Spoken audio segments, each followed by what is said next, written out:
ಕರ್ನಾಟಕದ ಕೈಗಾರಿಕೆಗಳಲ್ಲಿ ಕನ್ನಡಿಗರಿಗೆ ಶೇಕಡ 100ರಷ್ಟು ಮೀಸಲಾತಿ ಸಿಗಬೇಕು. ಕನ್ನಡಿಗರಿಗೆ ಉದ್ಯೋಗದಲ್ಲಿ ಮೊದಲ ಹಕ್ಕು ಸಿಗಬೇಕು. ಕನ್ನಡಿಗರಿಗೆ ಉದ್ಯೋಗದಲ್ಲಿ ಮೊದಲ ಆದ್ಯತೆ ಸಿಗಬೇಕು. ಇದು ಕನ್ನಡ ಭಾಷೆ ಬೆಳವಣಿಗೆ ದೃಷ್ಟಿಯಿಂದ ತುಂಬಾ ಮುಖ್ಯ ಆಗುತ್ತೆ. ಎಲ್ರಿಗೂ ನಮಸ್ಕಾರ. ನಾನು ನಿಮ್ಮ ಪೂಜಾ ಗಾಂಧಿ ಮಾತಾಡ್ತಾ ಇದ್ದೀನಿ. ಒಂದು ಭಾಷೆ ಉಳಿಬೇಕಾದ್ರೆ 2 ಕಾರಣ ಇರುತ್ತೆ.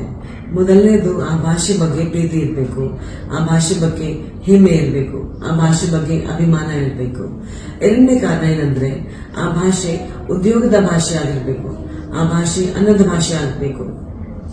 ಆದ್ದರಿಂದ ಕರ್ನಾಟಕದ ಕೈಗಾರಿಕೆಗಳಲ್ಲಿ ಕನ್ನಡಿಗರಿಗೆ ಶೇಕಡ 100ರಷ್ಟು ಮೀಸಲಾತಿ ಸಿಗಬೇಕು. ಕನ್ನಡಿಗರಿಗೆ ಉದ್ಯೋಗದಲ್ಲಿ ಮೊದಲ ಹಕ್ಕು ಸಿಗಬೇಕು. ಕನ್ನಡಿಗರಿಗೆ ಉದ್ಯೋಗದಲ್ಲಿ ಮೊದಲ ಆದ್ಯತೆ ಸಿಗಬೇಕು. ಇದು ಕನ್ನಡ ಭಾಷೆ ಬೆಳವಣಿಗೆ ದೃಷ್ಟಿಯಿಂದ ತುಂಬಾ ಮುಖ್ಯ ಆಗುತ್ತೆ. ಕರ್ನಾಟಕ ರಕ್ಷಣಾ ವೇದಿಕೆ ಶ್ರೀ ನಾರಾಯಣ ಗೌಡ ನೇತೃತ್ವದಲ್ಲಿ ಜುಲೈ 1ನೇ ತಾರೀಕು ಬೃಹತ್ ಸಭೆ ಆಯೋಜನೆ ಆಗ್ತಾ ಇದೆ. ಈ ಹೋರಾಟಕ್ಕೆ ನಾನು ಬರ್ತಾ ಇದ್ದೀನಿ, ನೀವು ಬನ್ನಿ.